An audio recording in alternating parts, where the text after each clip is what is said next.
ভাটফুল বার্লেরিয়া প্রায়োনিটিস শুধু সৌন্দর্যের জন্যই পরিচিত নয়, এটি একটি গুরুত্বপূর্ণ ঔষধি উদ্ভিদ যা বিভিন্ন রোগের চিকিৎসায় ব্যবহৃত হয়। ভাটফুলের উপকারিতা: দাঁত ও মাড়ির যত্নে উপকারী।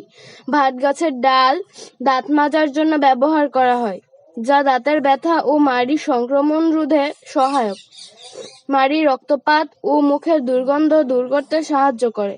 ভাট পাতার রস কাশি, ঠান্ডা ও শ্বাসকষ্টের জন্য উপকারী। ভাট পাতার রস বাত, গাঁটের ব্যথা ও পেশির টান কমাতে সাহায্য করে। পাতার পেস্ট গরম করে ব্যথার স্থানে লাগালে দ্রুত আরাম মেলে। ভাট পাতার রস চুল পড়া রোধ ও খুশকি দূর করতে সাহায্য করে।